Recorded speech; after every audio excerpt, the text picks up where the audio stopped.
Ok, on y va. Donc, vous comprenez, sémantème liant, non liant, super important. Retenez tout de suite que c'est pas évident de trouver des sémantèmes non liants. Donc, quand vous attaquez une unité lexicale, qui a un sens lexical, votre état d'esprit doit être, bon, c'est quoi sa structure prédicative? Combien il contrôle de positions actentielles? Il faut absolument faire l'hypothèse qu'il y a des positions actentielles.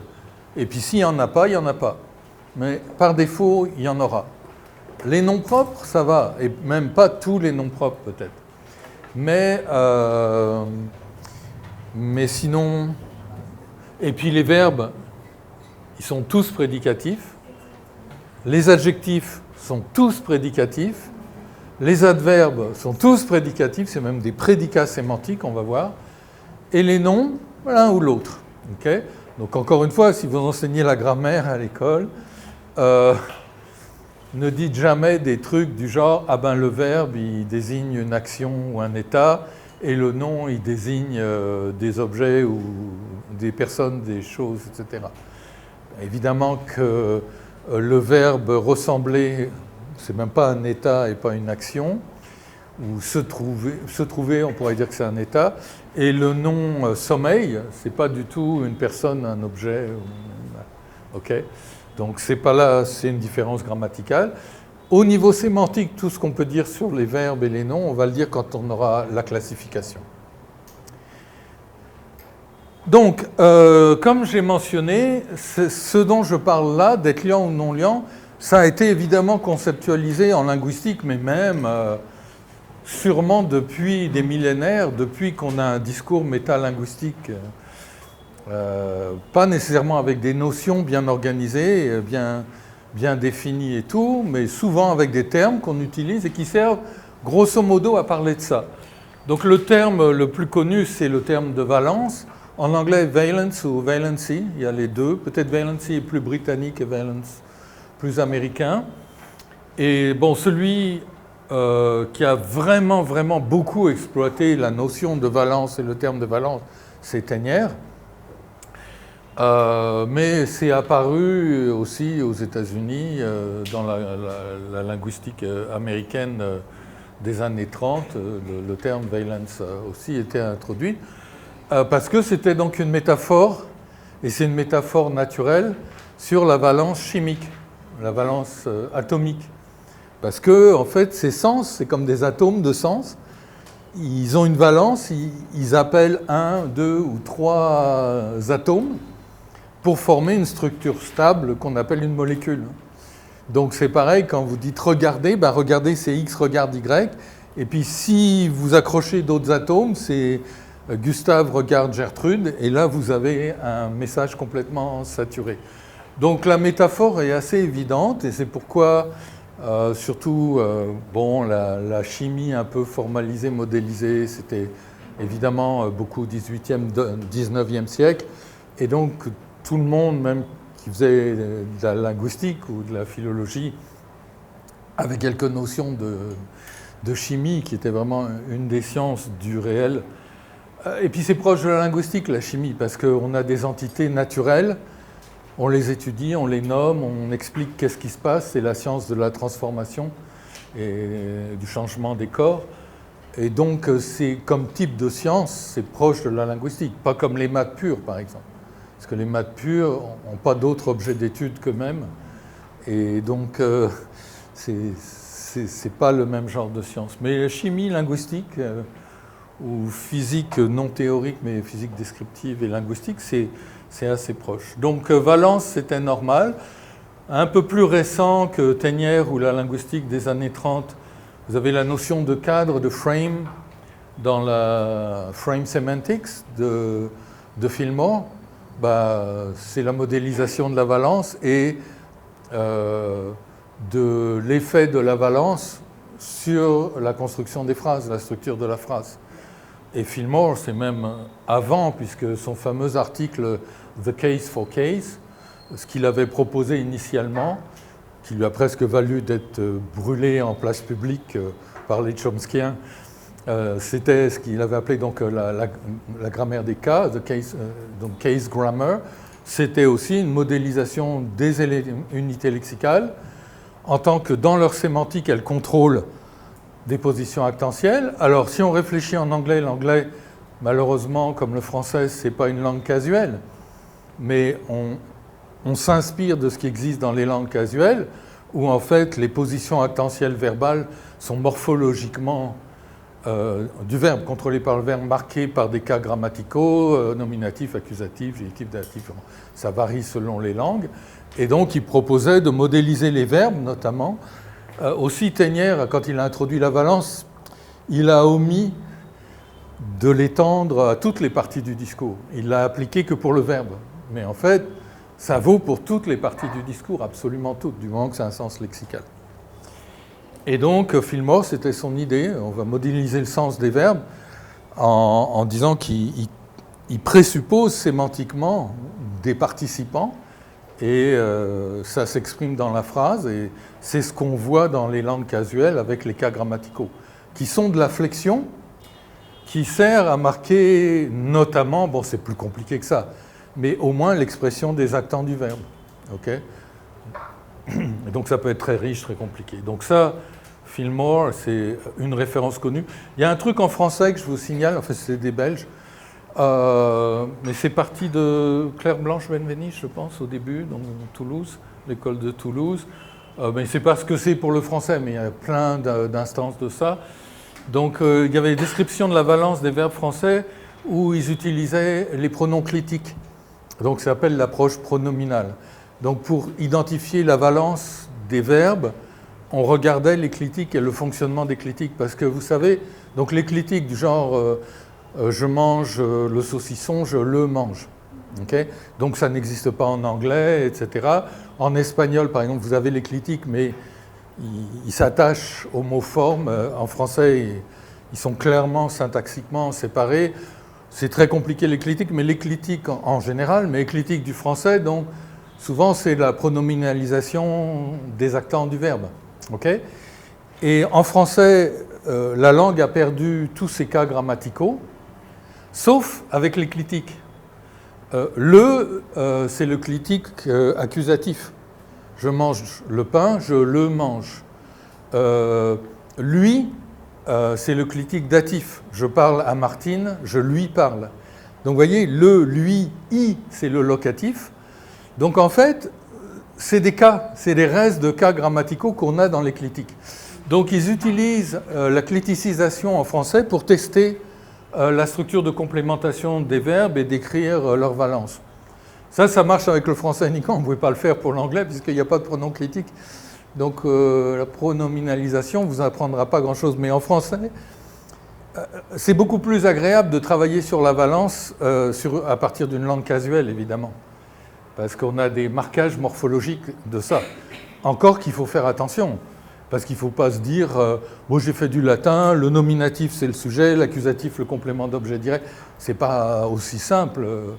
Il y a des langues où il y a le cas subjectal, et donc le sujet peut être le subjectal, et peut être un des subjectals, parce qu'il peut y avoir deux composants de la langue au subjectal, mais il y a un seul sujet syntaxique. Donc c'est plus compliqué, mais au moins on a des indices morphologiques. Justement, la morphologie flexionnelle, ça nous donne du perceptible pour un truc invisible, qui est la structure syntaxique qui est invisible, mais elle s'exprime par l'ordre linéaire et par la morphologie, et la prosodie notamment. Et la structure de sens, encore plus profonde, évidemment non perceptible.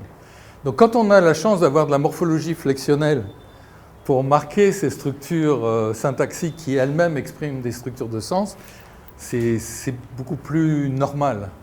Mais quand on se base uniquement sur une langue comme le français ou pire l'anglais, on peut assez facilement faire comme si ça n'existait pas dans un premier temps. Mais évidemment, ça ne marche pas longtemps. Ok, donc cette histoire de valence, c'est complètement lié à ce dont je parle là.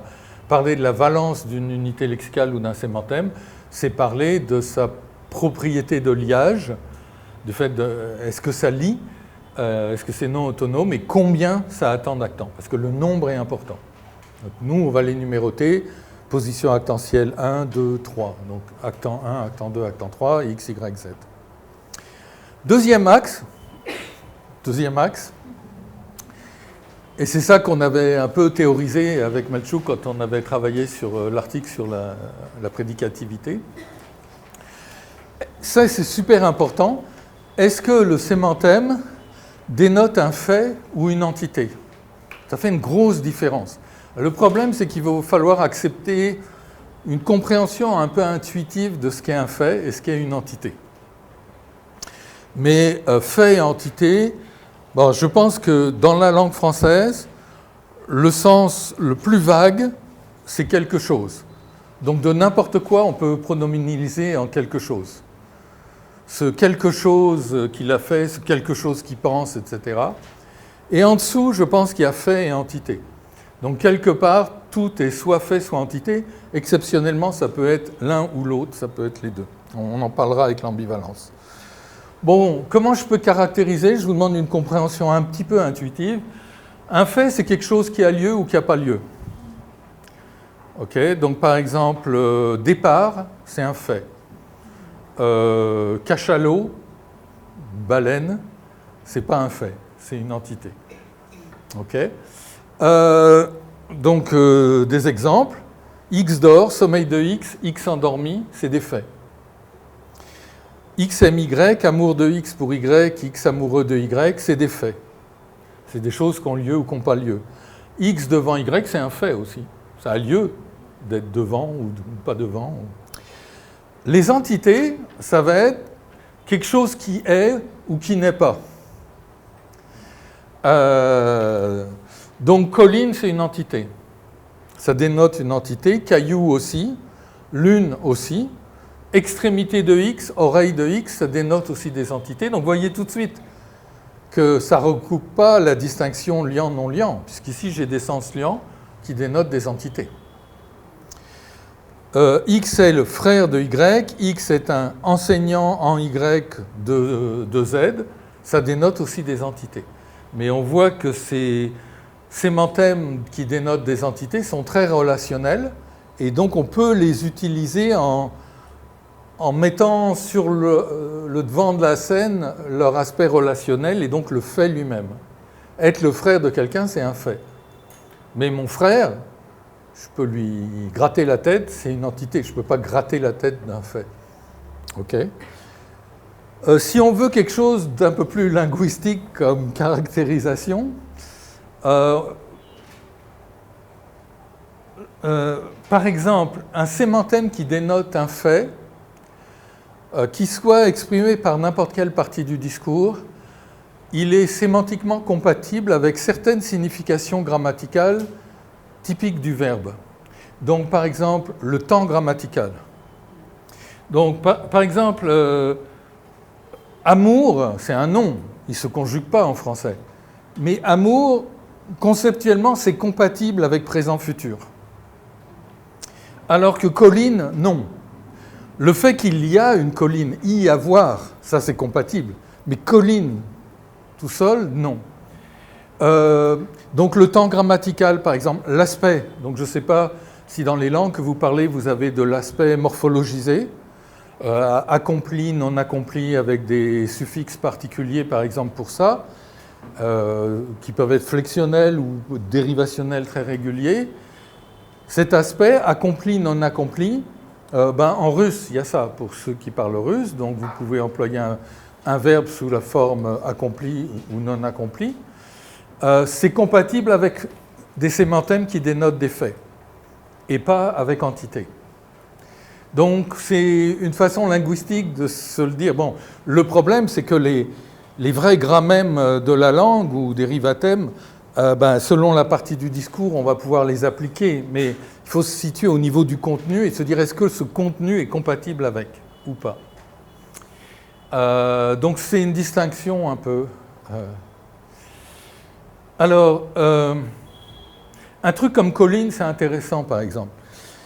C'est pas parce que ça dénote un élément du relief, comme je vous l'ai indiqué, que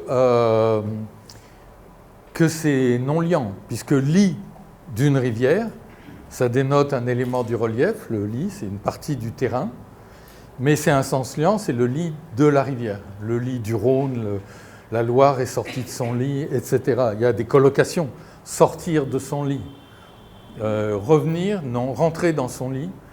Donc évidemment, ça fonctionne sur le fait que ce lit est métaphorique. Et puisqu'on a colline, montagne aussi, c'est non liant. Mais, ok, je vais voir si j'ai appris.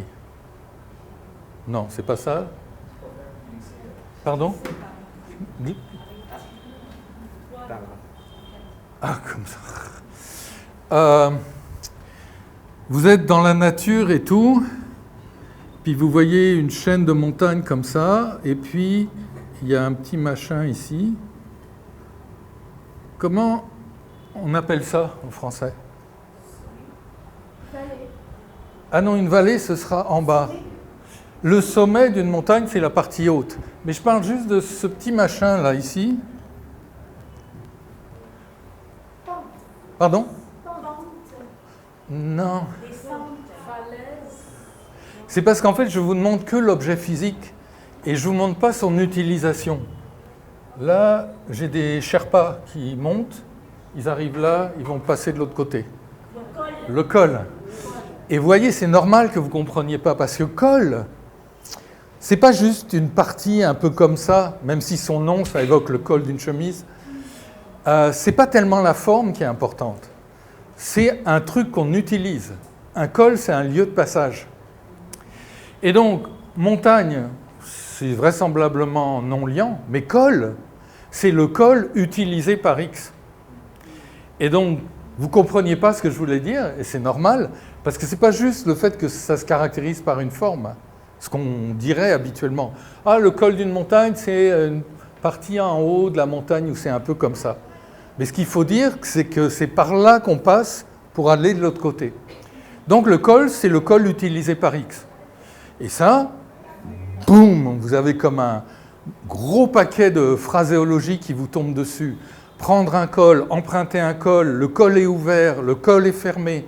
Toute cette phraséologie, elle vient de la composante sémantique de l'unité lexicale col, qui est col utilisé par X, qui est partie haute d'une montagne, d'une région montagneuse, qui sert à X à passer de l'autre côté de cette chaîne. Et donc c'est un sens liant, et pourtant ça dénote un élément du relief. Mais un col, c'est un objet qui sert à quelque chose, pas fabriqué, en un sens fabriqué, parce que les humains en ont fait un col. Il y avait cet élément un peu peut-être qui permet un passage, et les humains en ont fait un col en l'utilisant comme lieu de passage. Si une fois, il y a une montagne comme ça, il y a ce machin-là, et un jour, il y a Gustave qui arrive et qui passe par là pour aller de l'autre côté, ce n'est pas encore un col. C'est un col quand ça va être institutionnalisé comme étant un lieu de passage. Donc en un sens, un col, c'est un objet fabriqué. Tout objet fabriqué a une utilisation. Et toute lexique qui dénote un objet fabriqué est nécessairement liante parce qu'elle a un premier actant qui est l'utilisateur. Ok ? Donc si vous avez une unité lexicale qui dénote quelque chose qui s'utilise, vous ne posez pas la question de savoir si c'est liant ou pas. Vous dites toujours tout de suite, bon, il y a un premier actant, c'est l'utilisateur. C'est quoi les verbes qu'on utilise pour dire utiliser, etc. Et puis, est-ce qu'il n'y en a pas un autre des fois ? Marteau, il y en aura un autre, parce que marteau, c'est marteau utilisé par X pour frapper sur Y. Donc, il y en a d'autres. Ça va ? Ah, je peux même faire comme ça et ça va disparaître. Non. Ah, c'est les petits points qui disparaissent au fur et à mesure, donc il faut faire ça. Ah, la main. Même moi, parce que moi j'ai toujours du problème avec les choses magnétiques et tout. Cette partie-là de la main. OK. I practice my karate on this. OK. Ça va? C'est bon? Donc on a nos deux axes. Maintenant, ces deux axes qui nous permettent de faire une classification. Ça nous donne 4 possibilités logiques. Puisqu'il y a deux axes, chacun avec 2 valeurs. Et donc on a 4 classes de sémantèmes possibles, logiquement, qu'on peut représenter dans ce tableau-là. Donc ceux qui dénotent des faits, des entités, ceux qui sont liants ou non liants. Et on va avoir 4 noms, 4 notions. Maintenant qu'on a dit que c'était que liant, non liant, dénotation de faits et d'entités, ben, dès que je donne un nom, la notion est définie, plus ou moins.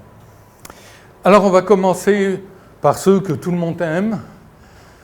C'est ceux qui dénotent des faits et qui sont liants. Alors le nom qu'on va donner, c'est prédicat sémantique. Alors encore une fois, prédicat, il y a la notion de prédicat syntaxique, par exemple, qui est le gouverneur syntaxique de la phrase. Ça, donc, en français, le prédicat syntaxique, c'est le verbe. En coréen, c'est le verbe ou l'adjectif prédicatif, etc., etc. Mais là, c'est prédicat sémantique. Et prédicat, quand j'utilise prédicat, ça veut juste dire un sémantème liant qui dénote un fait. Donc, X peigne Y avec Z. Doute de X sur Y. L'étrange X, ou X est étrange, X étrange. Ça dénote des faits, et c'est liant, c'est des prédicats sémantiques, que ce soit des noms, des verbes, des adjectifs ou des adverbes, ou même des prépositions, etc. OK ? Confondez pas aussi ça avec prédicat logique. Bien sûr, tout est lié, mais les prédicats de la logique formelle, si vous avez fait de la logique des prédicats du premier ordre, deuxième, etc., c'est un autre sens de prédicat. Et ces prédicats de la logique viennent de la logique philosophique grecque, où on décomposait les énoncés en sujets prédicats. Le prédicat était justement la composante de l'énoncé qu'on émet ou de la proposition qui prédiquait, okay, à propos du sujet, qui est devenu après en grammaire de Port-Royal sujet prédicat, qui est devenu chez Chomsky noun phrase, verb phrase, etc. Et ce qui est dans toutes les linguistiques, les bonnes linguistiques qui ont étudié les structures communicatives, l'opposition thème-rème, qui ne correspond pas nécessairement à une bipartition syntaxique sujet-verbe. Donc ici, il ne s'agit pas de ça, il s'agit du prédicat sémantique tel que défini comme ça. Ça va ? On va prendre ce cas-là. Ben, ce cas-là, il n'existe pas. Donc, des sémantèmes non liants, indépendants, qui dénotent des faits. Il n'y en a pas. Alors, il y a toujours la même objection, mais pleuvoir, il pleut, c'est pas X pleut. Non, c'est liant, donc je le laisse un peu sur la glace, comme on dit au Québec, et puis on pourra y revenir, mais je vous garantis que pleuvoir, c'est un sémantème liant. Okay. Bah, oui ? Si on l'appelle mourir ? Bah, c'est très liant, c'est X meurt. Ça veut dire, mourir, ça dénote un fait, et il y a un participant sémantique qui s'exprime même par le sujet du verbe mourir, et même, il y a un deuxième actant optionnel. C'est mourir de quelque chose. OK ?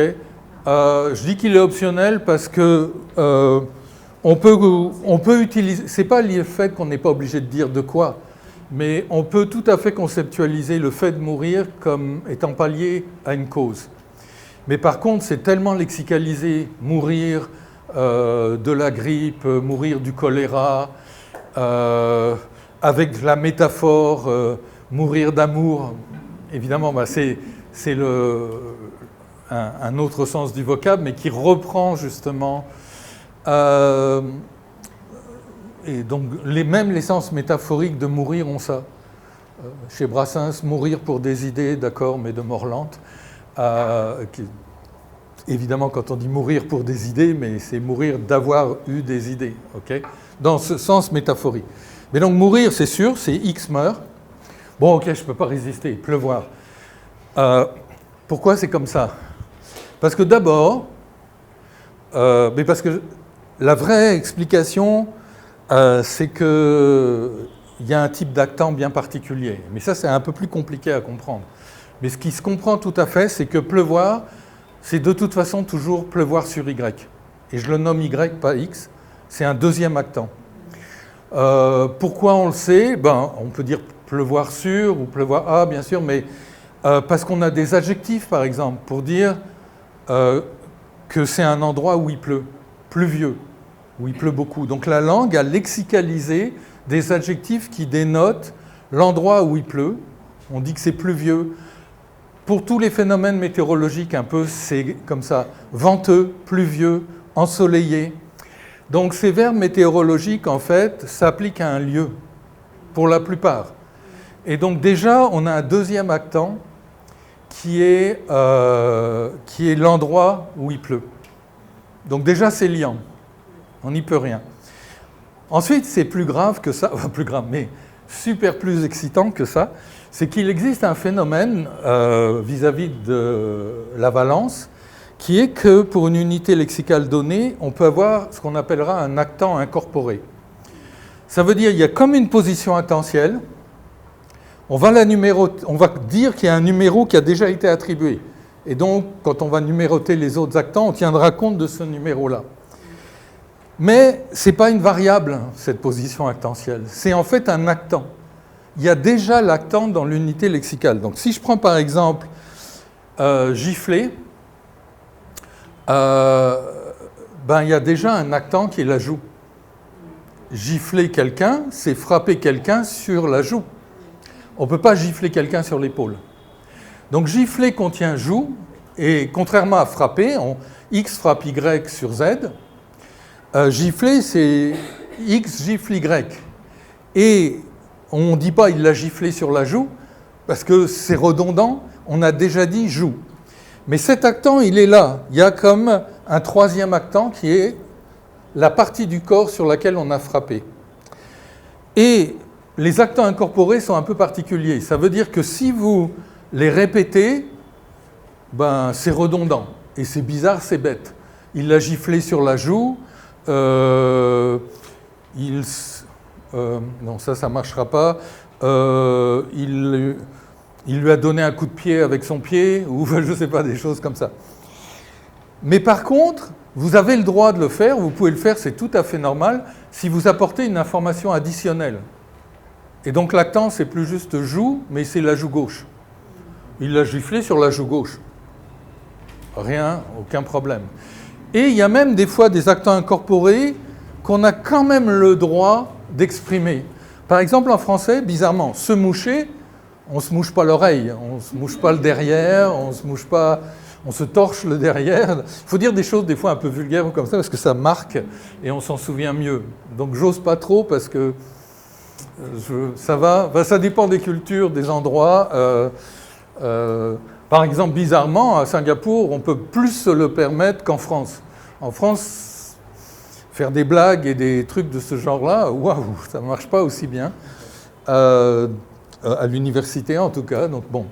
Donc, mais je trouve que c'est toujours un bon exemple d'un truc un peu soit scatologique, soit vulgaire. On l'enregistre très bien. Donc, se moucher, on parle de son nez. Se torcher, on parle de son derrière. C'est essuyer son derrière. Vous connaissez le verbe se torcher? Oui. Donc, c'est des unités lexicales qui existent, hein, il faut. Mais en français, c'est normal de dire à un enfant, par exemple, « Allez, mouche-toi le nez ».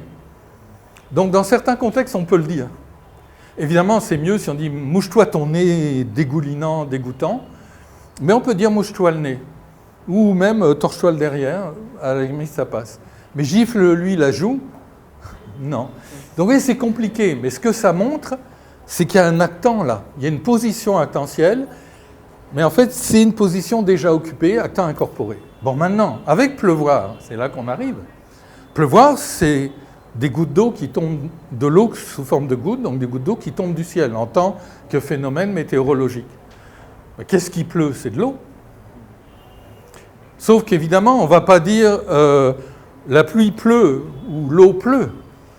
Mais regardez, par exemple, si vous apportez de l'information sur les gouttes d'eau, vous pouvez dire il pleut de grosses gouttes chaudes sur le visage d'Émile.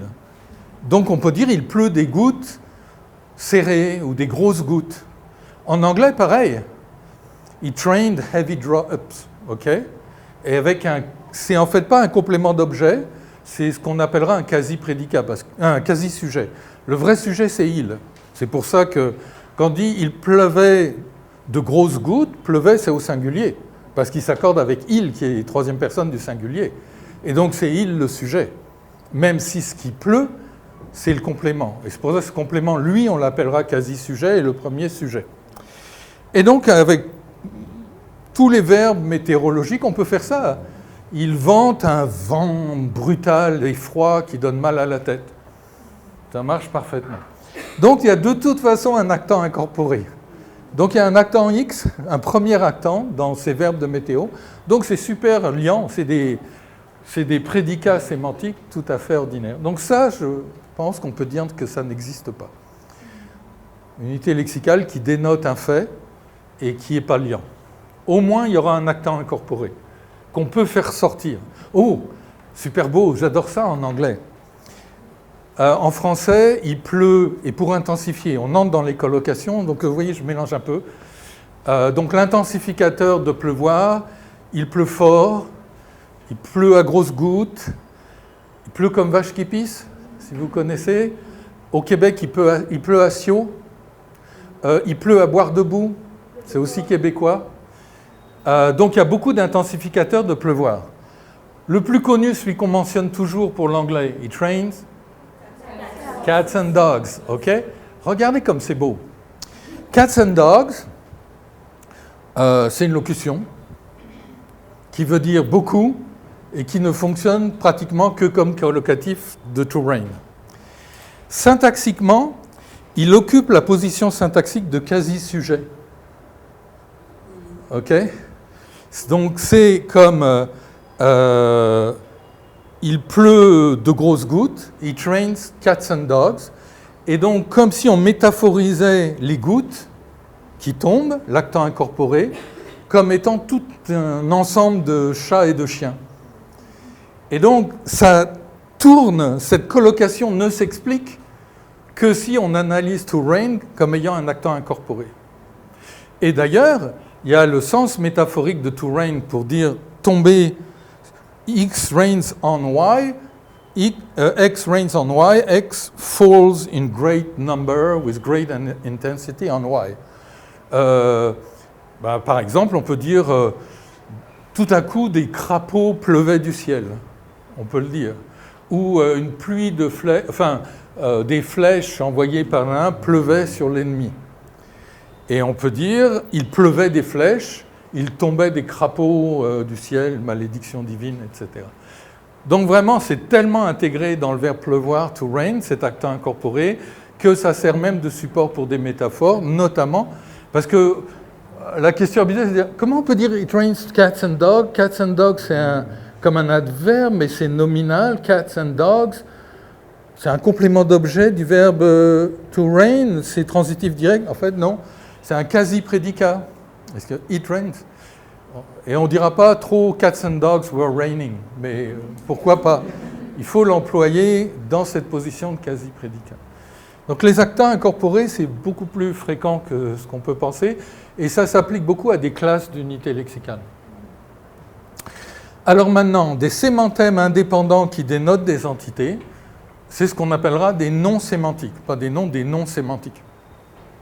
Là, on peut raccourcir en prédicat, okay, mais là, il faut vraiment dire non sémantique, sinon c'est pas clair, on pense à la partie du discours. Donc colline, caillou, la lune, c'est des noms sémantiques. Et vraiment pas aussi évident que ça à trouver. Et là, la troisième classe, super importante, parce que c'est une classe d'unité lexicale que les gens vont systématiquement traiter comme si c'était des noms sémantiques, alors que c'est liant. Mais ils les traitent comme des noms sémantiques parce que ça dénote des entités. Et c'est ce qu'on va appeler des quasi-prédicats sémantiques. Ce n'est pas des prédicats sémantiques parce que ça dénote des entités, mais c'est presque comme des prédicats sémantiques parce que ça contrôle des positions actentielles. Et du coup, ça va avoir une combinatoire qui s'ancre dans cette structure actentielle. Barbe de X, X est un voisin de Y, chapeau de X. C'est des quasi-prédicats sémantiques. Des fois, ces quasi-prédicats sémantiques peuvent être un peu intéressants au niveau de leur phraséologie.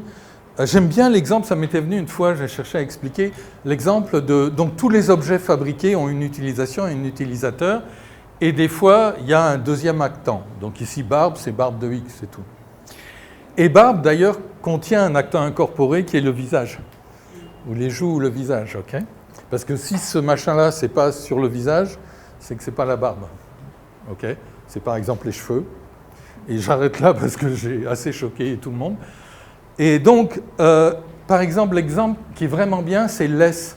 Une laisse, comme qu'on utilise avec un chien. Laisse, c'est la laisse utilisée par X pour Y, l'animal Y. Prototypiquement, un chien. On voit des gens tenir des chats en laisse et tout. Peut-être pas... J'imagine quand on veut traverser la rue, ici, il vaut mieux tenir son animal pour pas qu'il se fasse écraser. Donc, bon, mais une laisse, voilà. Et laisse, c'est super intéressant, parce que comme il y a deux positions actentielles, il faut se demander la phraséologie. C'est quoi le verbe qui prend comme sujet X,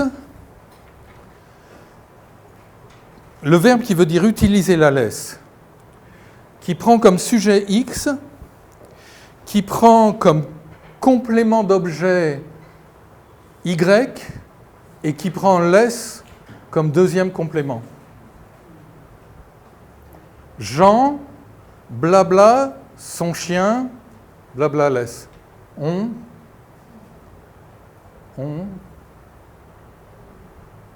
tient son chien en laisse. Donc c'est tenir son chien en laisse. Il faut savoir, c'est un collocatif, et qui veut dire utiliser la laisse, mais il ne prend pas laisse comme complément d'objet, il le prend comme deuxième complément. C'est une fonction lexicale qui s'appelle l'abréal 1-2. On verra. C'est un peu particulier parce que justement, la base de la colocation, ce n'est pas le premier complément ou le sujet, comme quand le rêve tombe sur moi, que vous m'aviez cité, mais il est deuxième complément. Donc la base est repoussée au fond. On tient son chien. En anglais, on dit pas, on dit to hold on a leash or to can say aussi to have on a leash. Yeah. Et donc c'est intéressant, deux positions actentielles, c'est quoi les verbes d'utilisation qui peuvent... voilà, c'est les trois, tous les sémantèmes, donc les unités lexicales, qui ont des sens lexicaux, parce qu'évidemment ça ne s'applique pas aux unités lexicales qui ont des sens grammaticaux, comme l'article le, il exprime en fait un grammème, c'est de défini, et ce n'est pas un sémantème, c'est une signification grammaticale de flexion. L'auxiliaire avoir dans « il a mangé » n'a pas de sémantème correspondant. Il participe à l'expression de la flexion. Mais toutes les unités lexicales qui expriment vraiment un sémantème, donc un sens lexical véritable, appartiennent à une de ces trois classes. C'est cool quand même. Et ça conditionne tout. Ça veut dire, si vous voulez apprendre une unité lexicale, l'enseigner, etc., il faut vous dire, bon, qu'est-ce que c'est ? Sens liant, non liant, est-ce que c'est un prédicat ? Et après, plein de choses découlent. Une fois que vous avez identifié sa classe sémantique, ben là, vous pouvez y aller. Et des fois, on ne sait pas, on nous donne une unité lexicale, mais par exemple, si elle est nominale, parce que ici, c'est rien que des noms, si elle est nominale, on ne sait pas peut-être si c'est un quasi-prédicat ou un prédicat. Mais si vous me dites, en hindi, il y a un nom, je ne sais pas, un talib, et un talib, vous me dites, c'est un outil pour défaire des planches qui ont été clouées. Ben, je sais que c'est un quasi-prédicat sémantique, puisque ça dénote un objet qui a une utilisation. Donc c'est tout de suite le talib utilisé par X, nécessairement, et je vais me demander c'est quoi les verbes qui veulent dire l'utiliser éventuellement, etc. Ça va ? Donc c'est...